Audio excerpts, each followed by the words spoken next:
సహజ సిద్ధంగా మీ ఫెర్టిలిటీని పెంపొందించుకోండి. 3 నెలల్లో కన్సీవ్ అవ్వండి. ఎలాగో చూద్దాం. ఫర్టిలిటీ అనేది ఒక కాంప్లెక్స్.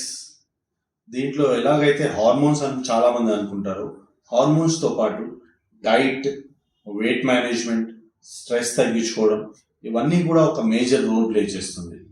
ఇన్ఫర్టిలిటీలో ఎలాగైతే మనం అందరం కూడా ఇన్ఫర్టిలిటీ ట్రీట్మెంట్ తీసుకోవడం, అండం, శుక్రకణాల గురించి ఆలోచిస్తామో, quality of sperm, quality of egg అనేది చాలా ఇంపార్టెంట్.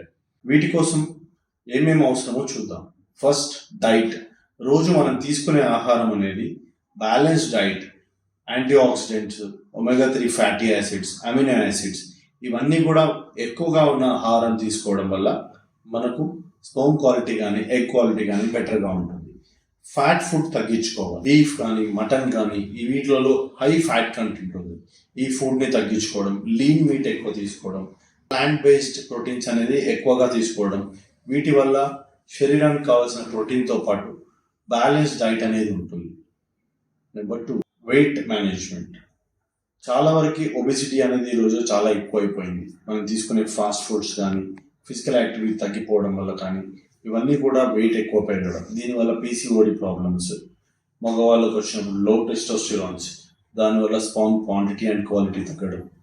సో వెయిట్ మేనేజ్ చేయించుకోవడం వల్ల రెగ్యులర్ ఎక్సర్సైజ్ చేసుకోవడము, డైట్ కంట్రోల్ చేసుకోవడము, వీటి వల్ల వెయిట్ మేనేజ్ చేసుకోవచ్చు. వెయిట్ లాస్ అవ్వడం వల్ల కూడా ఫర్టిలిటీ ఛాన్సెస్ పెరుగుతాయి.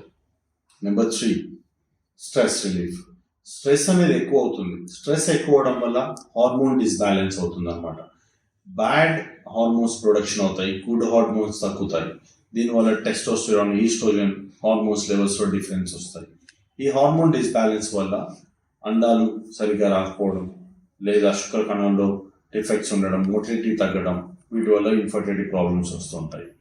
స్ట్రెస్ రిలీవింగ్ ఎక్సర్సైజ్ చేసుకోవడం, యోగా, సింపుల్ కార్డియో చేసుకోవడం, వీటి వల్ల కూడా మనం ఫర్టిలిటీ పెంచుకోవచ్చు.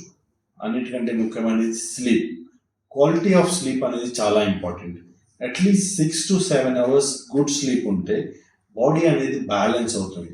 దీనివల్ల రెగ్యులర్ యాక్టివిటీస్ నార్మల్గా జరగడం వల్ల బాడీలో హార్మోన్స్ అనేది నార్మల్గా జనరేట్ అవ్వడం, ప్రొడక్షన్ అనేది బెటర్గా ఉండడం, వీటి వల్ల స్పర్మ్ అనేది ఓవం క్వాలిటీ అనేది బెటర్గా ఉండడం జరుగుతుంది. 5వది, రోజు నడవడం. Simple walking activity. రోజు మనం డెస్క్ దగ్గర ఎంతసేపు కూర్చుంటామో, డెస్క్ లైఫ్ ఎక్కువ అయిపోయింది, లేదా ఇంటి దగ్గర కానీ ఎక్కడ కానీ మనం చాలా వరకు ఏమైపోయింది అంటే ఈ కిందికి దిగి అపార్ట్మెంట్ నుంచి పక్కకి ఏదైనా షాప్కి వెళ్ళాలన్నా ప్రతి ఒక్కరం బైక్ తీస్తున్నాం. సెడెంటరీ లైఫ్ స్టైల్ చాలా ఎక్కువ అయిపోయింది.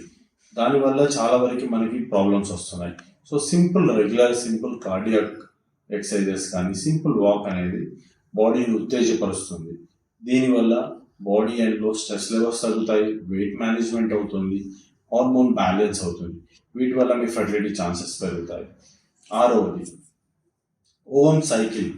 సో ఎప్పుడైతే ఓవం అనేది ఎక్స్పైర్ అవుతుంది, దాన్ని చూసుకుంటే మీరు దానివల్ల కూడా మీరు ఆ సైకిల్ ఎప్పుడైతే ఓవం రిలీజ్ అవుతుందో ఆ టైంలో ఎక్కువగా సెక్స్లో పాల్గొనడం వల్ల మీ ఫర్టిలిటీ ఛాన్సెస్ అనేది పెరుగుతాయి.